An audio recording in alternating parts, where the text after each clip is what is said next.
Chapter 1. The Italian Incident. Tuesday nights were supposed to be simple. Predictable. Baxter Richards liked predictable. It was the quiet hum of normal life after a day spent untangling digital disasters. Tonight, though, predictability had vanished like smoke. He sat on the couch, remote in hand, flipping through channels without seeing a single frame. The clock on the wall ticked past 8:30, each second louder than the last. Cindy was never this late. 6:30, maybe 7 if traffic was bad. But now, no call, no text, just silence stretching like a rubber band, and Baxter hated rubber bands. They snapped when you least expected it.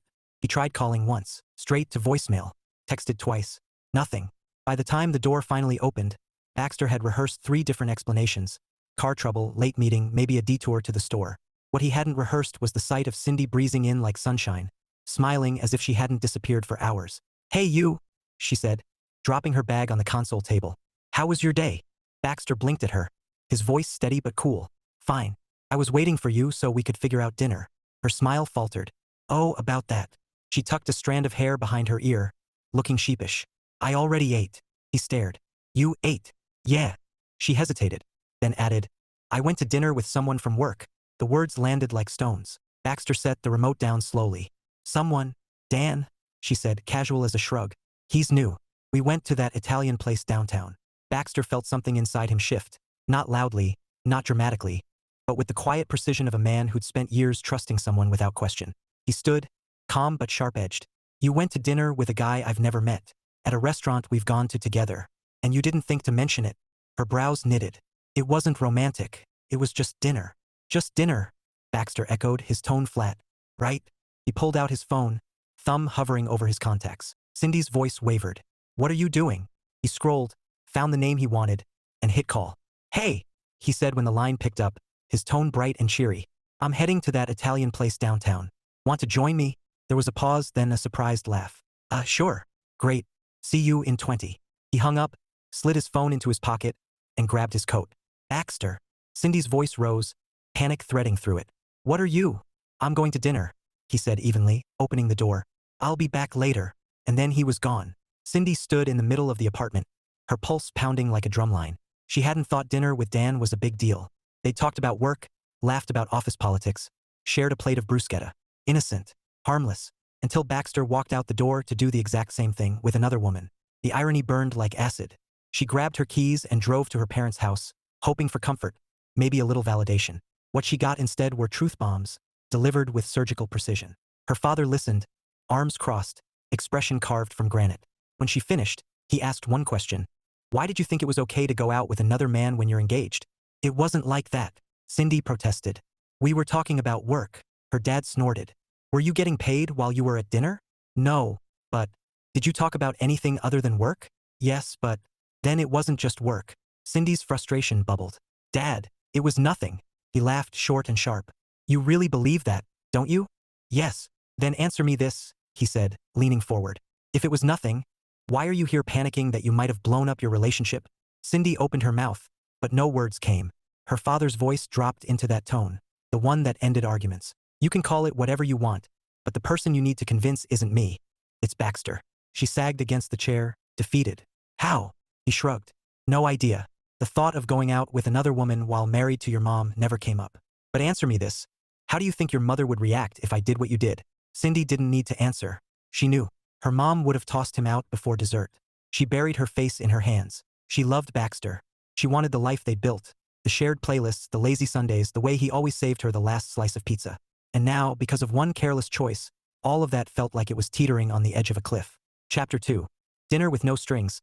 The restaurant glowed like a postcard, warm amber lights, soft jazz curling through the air, the scent of garlic and fresh basil wrapping around Baxter the moment he stepped inside. It was the kind of place that whispered intimacy, even when you were just there for pizza. Tonight, Baxter wasn't sure what he was here for, comfort, distraction, or something he couldn't name. He spotted Lena in a corner booth, waving with that easy smile that made people trust her instantly. Baxter had worked with her for years, admired her competence, her calm under pressure. She was the person you called when a server crashed at midnight, not when your engagement felt like it was cracking down the middle. "Hey," he said, sliding into the booth. His voice sounded normal. Too normal. "Wow," Lena said, amused. "Richards in the wild. This is new."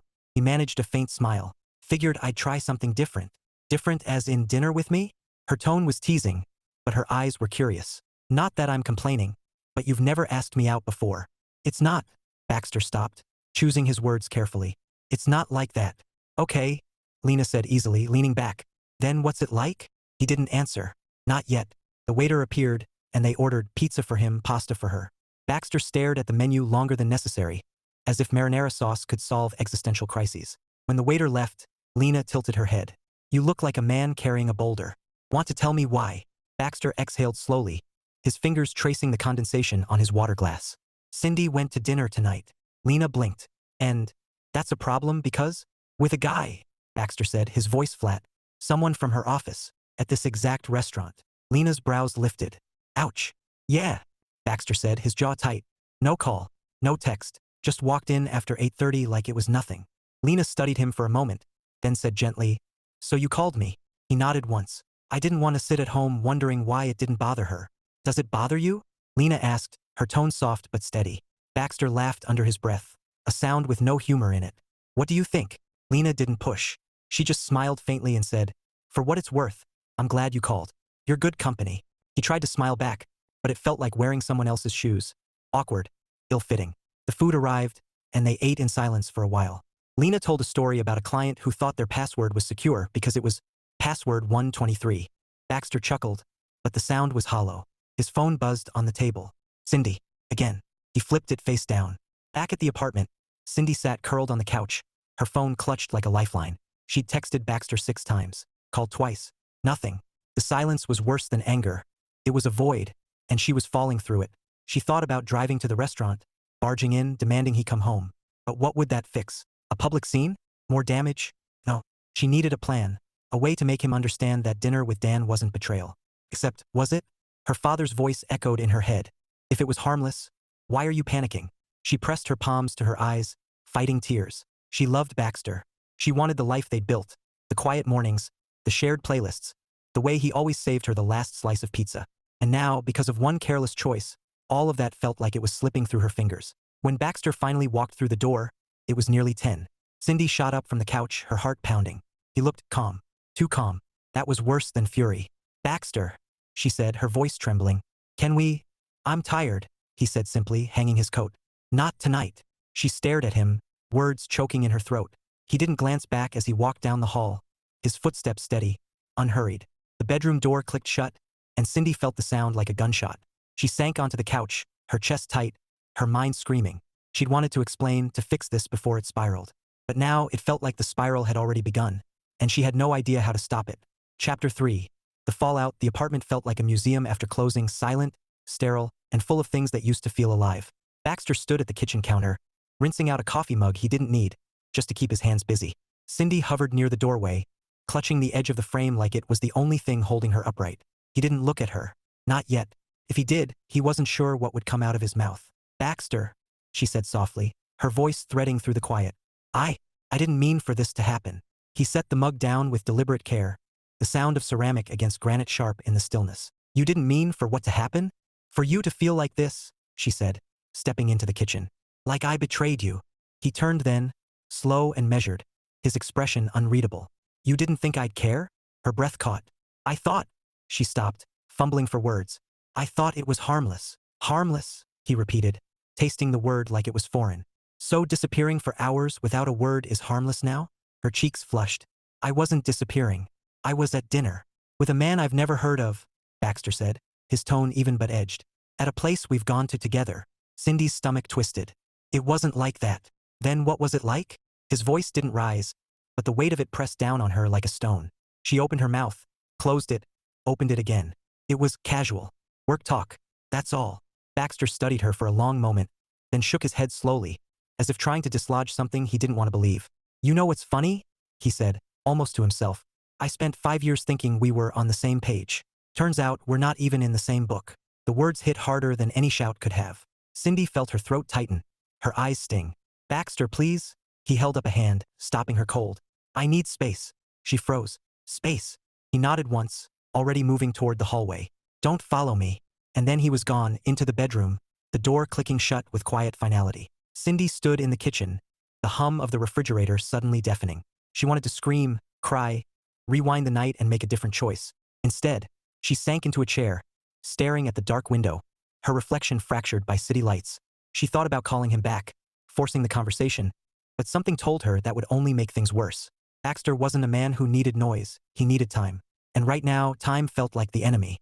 On the other side of the door, Baxter sat on the edge of the bed, elbows on his knees, staring at the floor like it held answers. He wasn't angry in the way people expected, no shouting, no slammed doors. He was something worse, hollowed out, like someone had scooped out the certainty he'd carried for years and left him with questions he didn't want to ask.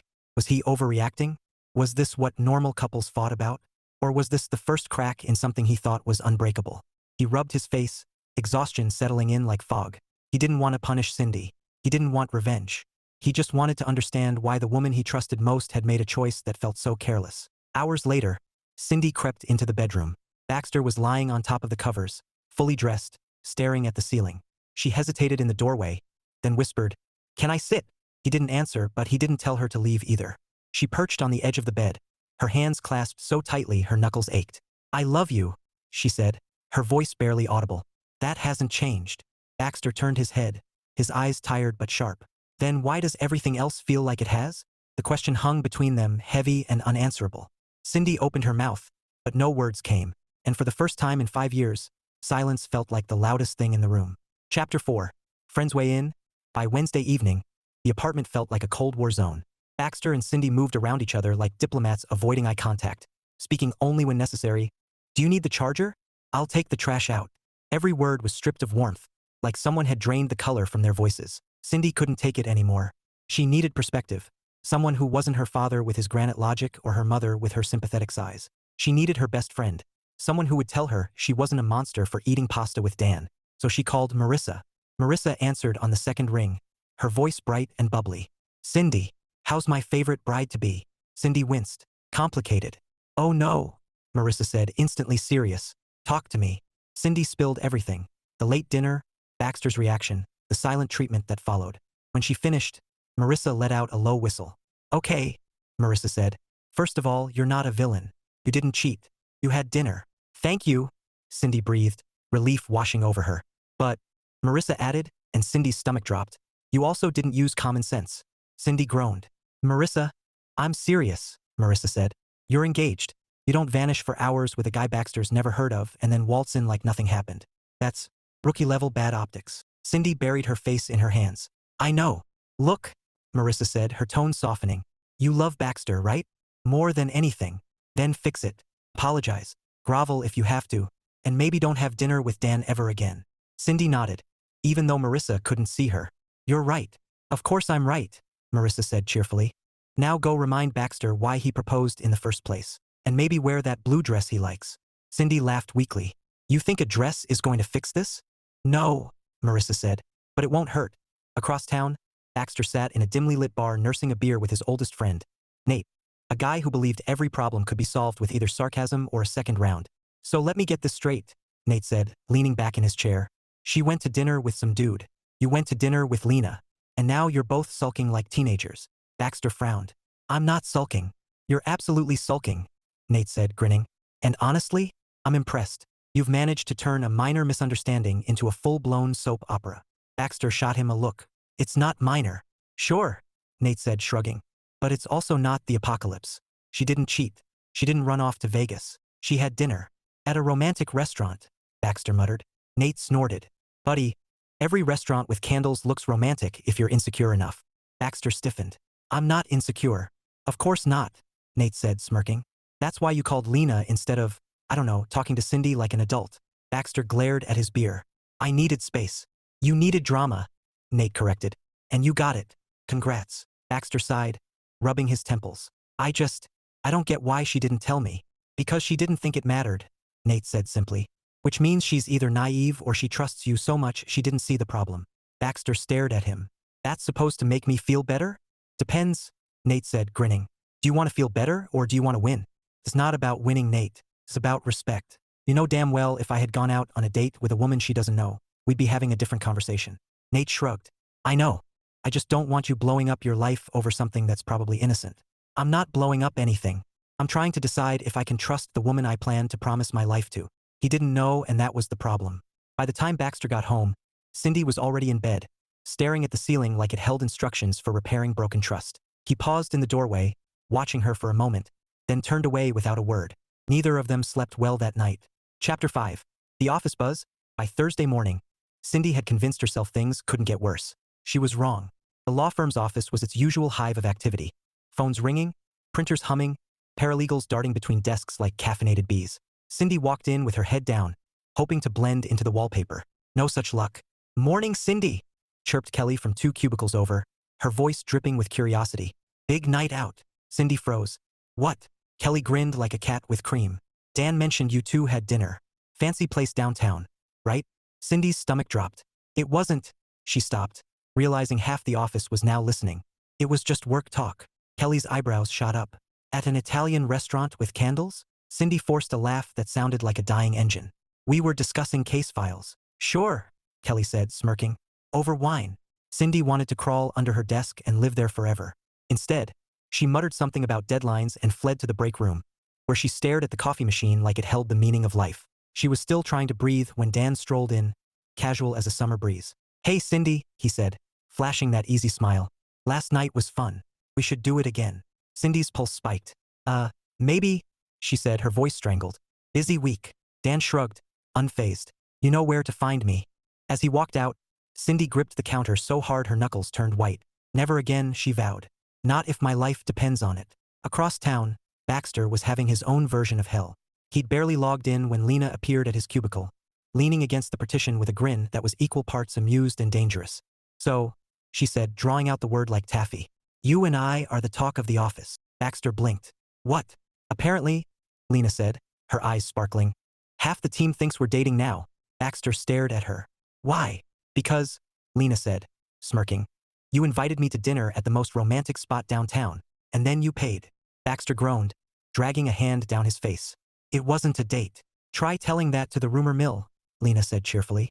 "They're already planning our wedding." Baxter shot her a look. "Not funny." "It's a little funny," Lena said, grinning wider. "Relax, Richards. I know you're engaged. I'm not about to start picking out china patterns." Baxter exhaled, tension coiling tighter in his chest. "Great. So now Cindy's probably hearing about this too." Lena tilted her head. "Want me to clear it up?" "No," Baxter said quickly. "I'll handle it." "Suit yourself," Lena said, pushing off the partition. "But if anyone asks, I'm telling them you proposed over tiramisu." Baxter groaned again, wishing the floor would open up and swallow him whole. By lunchtime, Cindy's phone buzzed with a text from Marissa. "Why is Kelly posting heart emojis on your office group chat?" "Bill." Cindy stared at the screen, her pulse pounding.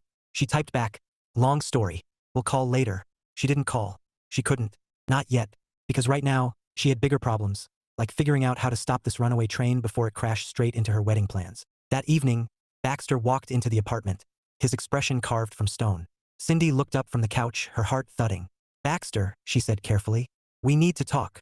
He dropped his keys on the counter, his voice flat. "Yeah, we do." And just like that, the silence between them felt sharper than ever. Chapter 6. The accidental double date. Friday night was supposed to be simple.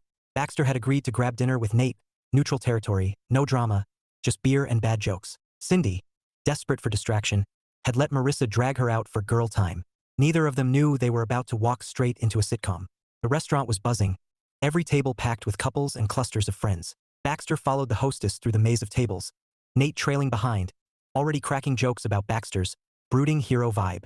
Baxter ignored him, scanning the room for an empty booth. And then he saw her, Cindy, sitting at a table near the window, laughing at something Marissa said, her hair catching the glow of the pendant lights like a spotlight.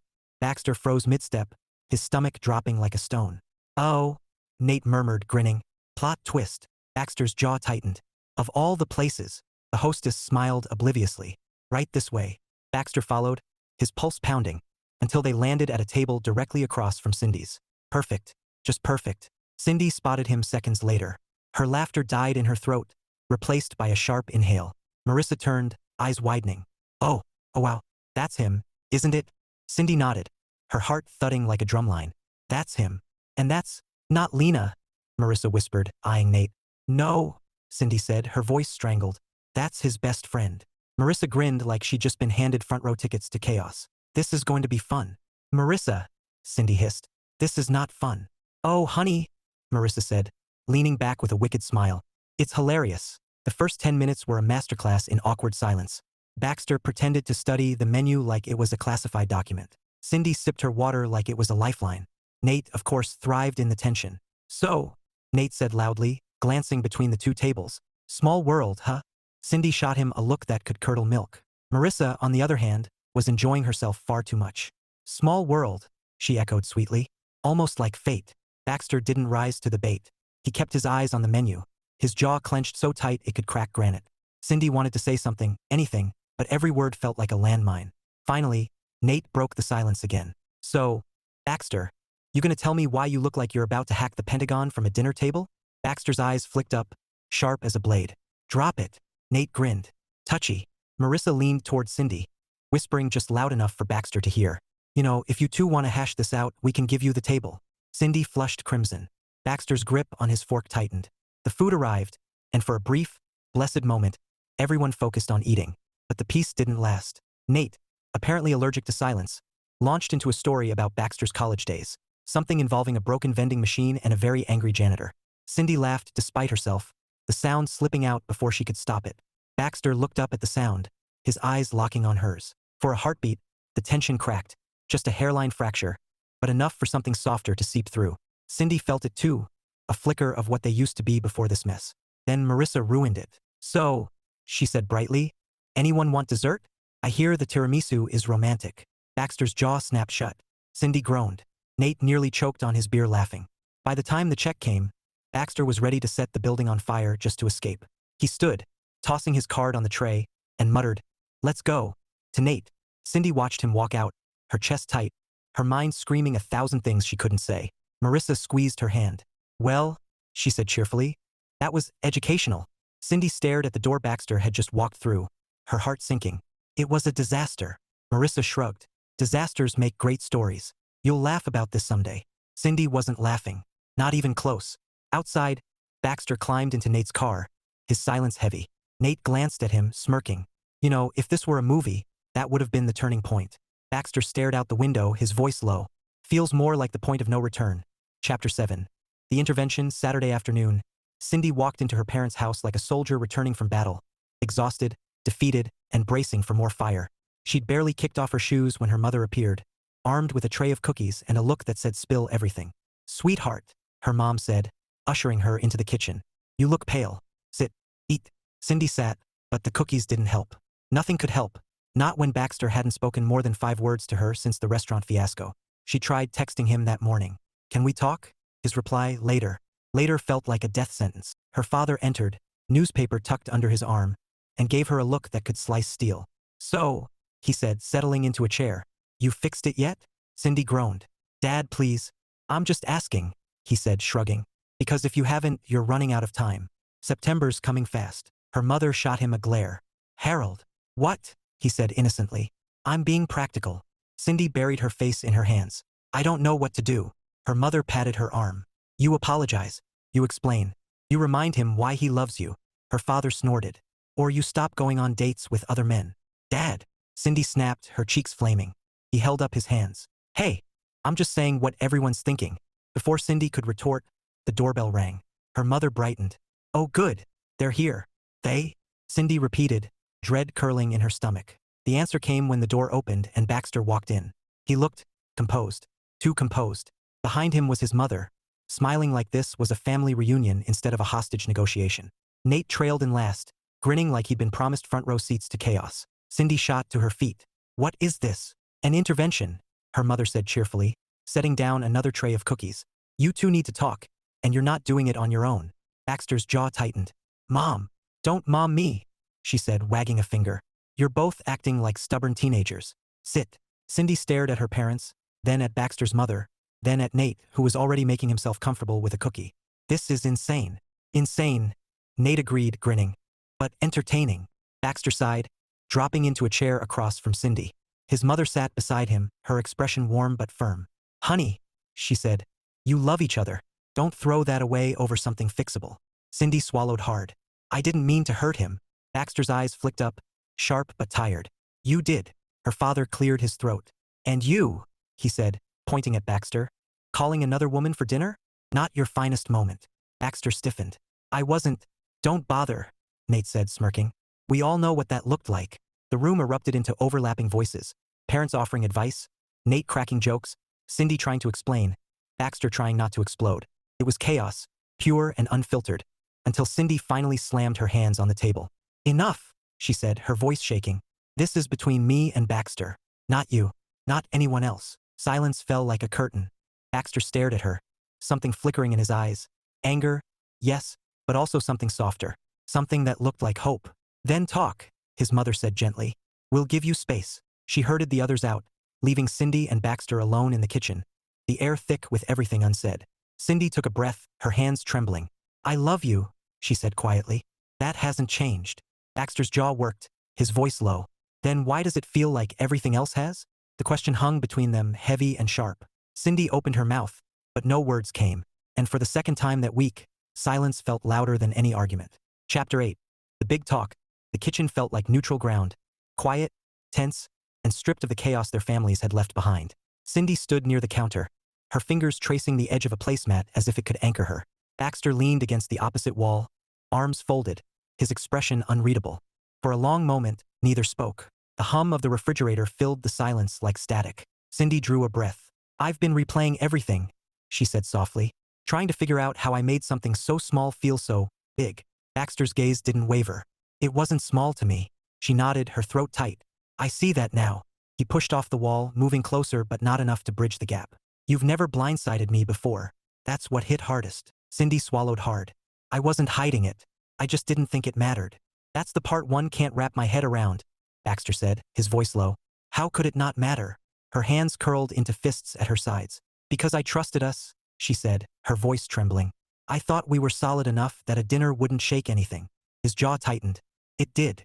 "I know," she whispered. "And I hate that." Baxter studied her for a long moment, then exhaled slowly, the tension in his shoulders easing just a fraction. "I'm not looking for perfect," he said. "But I need to know you see me, that you think before you make choices that affect both of us." Cindy stepped closer, her pulse pounding. "I do see you. I've always seen you. I just didn't stop to think how it would look. That was careless. And I'm sorry." The words hung between them, fragile but real. Baxter's eyes softened, though the hurt lingered like a shadow. "I don't want this to break us." "It won't," she said, her voice steady now. "Not if we fight for it." He nodded slowly, as if testing the weight of the promise. "Then we start there." For the first time in days, the silence felt different. Not sharp, but tentative, like glass that could hold if handled gently. Cindy wanted to reach for him, to close the distance completely, but she didn't. Not yet. Some things needed time. But for the first time since Tuesday night, she believed they had a chance. Chapter 9. The unexpected twist. Monday morning started like any other. Emails, coffee, the hum of office chatter. But Cindy felt the weight of Friday's fragile truce pressing on her shoulders. She and Baxter had agreed to start there, but starting felt like walking on glass. Every word, every glance carried the risk of reopening wounds. She was halfway through drafting a motion when Dan appeared at her desk, leaning casually against the partition. "Morning," he said, flashing that easy smile. "Got a minute?" Cindy stiffened. "I'm swamped." "Won't take long," Dan said, lowering his voice. "About the other night." Her pulse spiked. "Dan, I just wanted to say," he continued, his tone smooth, "I really enjoyed it. And if things were different, if you weren't engaged, I'd ask you out for real." Cindy froze, her stomach dropping like a stone. "What?" Dan shrugged, like he'd just commented on the weather. "You're smart, funny, gorgeous. Any guy would be lucky." Cindy's throat tightened. "Dan, that dinner wasn't—" "I know," he said, grinning. "But it could have been." Before she could respond, a voice cut through the air like a blade. "Could have been what?" Cindy turned, and her heart stopped. Baxter stood a few feet away, his expression calm in the way that wasn't calm at all. His eyes were sharp, cold, and locked on Dan. Dan straightened, suddenly less confident. Nothing. Just talking." Baxter's gaze didn't move. Sounded like more than talking. Cindy scrambled to her feet, panic clawing at her chest. "Baxter, it's not." He held up a hand, stopping her cold. "Save it." The words were quiet, but they hit harder than any shout. Baxter turned on his heel and walked out, leaving Cindy standing in the wreckage of her own choices, and Dan looking like he wished he'd kept his mouth shut. Cindy chased him outside, her heels clicking against the pavement. "Baxter, wait." He didn't stop, didn't even slow down. "Go back inside, Cindy." "No," she said, breathless. "You're misunderstanding." "I heard enough," he said, his voice like ice. "And you know what? I was starting to believe you, starting to think we could fix this." "We can," she pleaded. Dan was out of line. "I didn't—" "Doesn't matter," Baxter said, spinning to face her. His eyes burned, not with rage but with something worse. Hurt. You opened the door. He just walked through it. Her chest constricted. I love you, she whispered. That hasn't changed. Baxter stared at her for a long moment, then shook his head slowly. Maybe that's the problem. Love shouldn't feel this complicated. And then he walked away, leaving Cindy standing on the sidewalk, her heart splintering like glass. That night, Baxter didn't come home. Chapter 10. The grand gesture. Cindy hadn't slept. Not really. She'd spent the night staring at the ceiling, replaying Baxter's words like a broken record. Love shouldn't feel this complicated.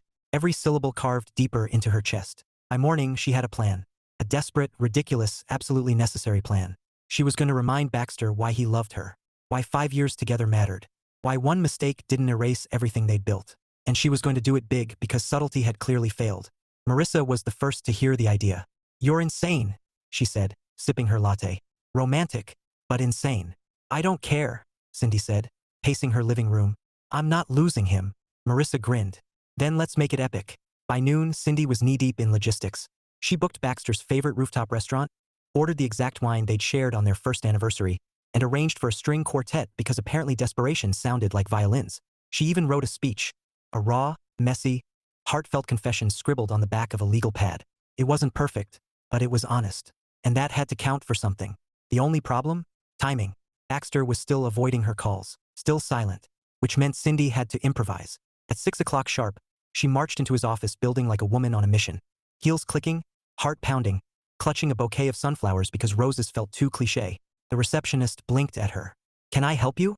I'm here for Baxter Richards, Cindy said, her voice steady despite the chaos in her chest. The receptionist hesitated. He's in a meeting. Perfect, Cindy said, smiling like a lunatic. I'll wait. She didn't wait quietly. She waited with a quartet, because Marissa had insisted on impact. The musicians filed in behind her, tuning their instruments as the receptionist stared like this was a prank show. By the time Baxter stepped out of the conference room, the lobby was a scene from a rom-com gone rogue. Violins swelling, Cindy standing in the center like a heroine who'd lost her mind, holding sunflowers and a legal pad. Baxter froze. Cindy. Hi, she said, breathless. We need to talk. He glanced at the quartet, then at the growing crowd of employees filming on their phones. Here. Yes, Cindy said fiercely. Because I'm done hiding. I love you, Baxter Richards. I love you when you're calm and when you're stubborn and when you make that face like you're doing right now. The quartet struck up a dramatic chord. Cindy pressed on. I messed up. I was careless. But I will spend every day proving that you're the only man I want. Starting now. She thrust the sunflowers at him like a weapon of love. Baxter stared at them, then at her, then at the audience that was eating this up like popcorn. Finally, he spoke. You brought a band. Quartet, Cindy corrected. For atmosphere. Baxter's lips twitched. Just a fraction. But enough to make Cindy's heart leap. You're unbelievable. I'm yours, she said simply. If you still want me. The silence stretched, thick and electric. Then Baxter did something Cindy hadn't dared hope for. He laughed. A real laugh, warm and deep, cutting through the tension like sunlight through clouds. Come on, he said, taking her hand. Before someone uploads this to the internet. They walked out together, the quartet trailing behind like confused ducklings. Cindy didn't care. For the first time in days, Baxter's hand was in hers, and that was all that mattered. Chapter 11. The almost breakup. For 2 days, things felt better. Not perfect. There were still cracks, still moments where silence stretched too long. But Baxter was home and Cindy could breathe again. They cooked dinner together, laughed at a dumb sitcom, even shared a kiss that felt like hope. Then came the text. Cindy was at her desk, sorting through case files, when her phone buzzed. She glanced down and froze. Then, so, about that offer. Still stands if you change your mind. Her stomach dropped like a stone. What offer? She opened the thread, heart pounding, and there it was. The message from Friday she'd ignored in her panic. If things were different, I'd ask you out for real. She deleted the text instantly, fingers trembling. But it was too late, because Baxter had borrowed her phone the night before to check a recipe. And Baxter was meticulous. He noticed everything. When she walked through the door that evening, the apartment felt wrong. Too quiet. Baxter was sitting on the couch, phone in hand, his expression carved from granite. Cindy, he said, his voice calm in the way that wasn't calm at all. Want to explain this? He held up her phone, the screen glowing with Dan's message. Her throat tightened. Baxter, I didn't what? His tone was sharp now, cutting through the air. Didn't encourage him? Didn't think it mattered. I ignored it, she said quickly. I swear. I didn't respond. But you didn't tell me, Baxter shot back. You let me believe this was over. It is over, Cindy pleaded. I don't want Dan. I never did. Baxter stood, his movements precise, controlled. Then why does he think he has a chance? Because he's an idiot, Cindy said, her voice cracking. Because I was stupid enough to go to dinner and make him think something that wasn't true. Baxter's jaw tightened. You should have told me. I was scared, she whispered.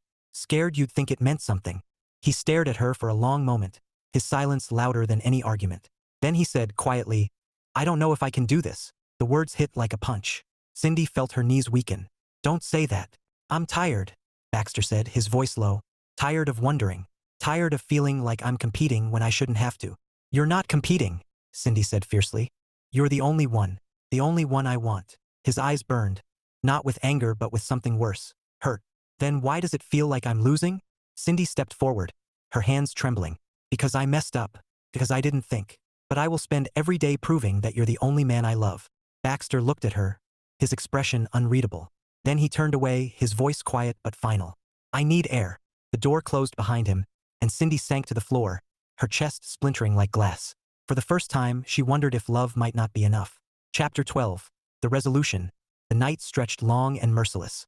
Cindy sat on the couch, her phone clutched in her hands, staring at the silent screen like it might suddenly light up with salvation. Baxter hadn't come home. He hadn't called. Every minute felt like a mile widening between them. By dawn, she couldn't take it anymore. She drove to his favorite spot, the quiet park by the river where he went when he needed to think. The January air bit at her skin, but she barely felt it. She found him sitting on a bench, hunched forward, elbows on his knees, staring at the water like it held answers. For a moment, she just stood there, her breath fogging in the cold. Then she walked over, her heels crunching against the frost. Baxter, she said softly. He didn't look up. You shouldn't be here. I couldn't stay away, she said, her voice trembling. Not when everything feels like it's falling apart. He exhaled slowly, his breath a cloud in the air. I don't know what to do anymore, Cindy. She sat beside him, leaving a careful inch of space. Then let me help you figure it out. He turned his head, his eyes tired. Raw. I love you, he said quietly. That's never been the question. Her throat tightened. Then what is? Trust, he said simply. Because if we don't have that, what do we have? Cindy swallowed hard, her hands twisting in her lap. I broke something, she whispered. I know that, but I can fix it. I'll do whatever it takes. Baxter stared at her for a long moment, then shook his head slowly. It's not about fixing one thing. It's about making sure it never happens again. It won't, she said fiercely. Because I've learned. I've learned that love isn't just about feelings. It's about choices. And I choose you, Baxter. Every day. Even when I'm stupid. Even when I mess up. His jaw worked, his eyes burning with something that wasn't anger anymore. Something softer. Something that looked like hope. You really mean that? She nodded, tears spilling now, hot against the cold air. I do. I'll spend the rest of my life proving it if I have to. For a heartbeat, silence stretched between them, fragile and electric. Then Baxter reached out, his hand closing over hers, warm and solid. You don't have to spend your life proving it, he said quietly. Just start today. Cindy let out a shaky laugh, relief crashing over her like a wave. Today, tomorrow, forever. He smiled then, a real smile, the kind that reached his eyes, and pulled her into his arms. She clung to him like a lifeline, feeling the cracks between them begin to mend.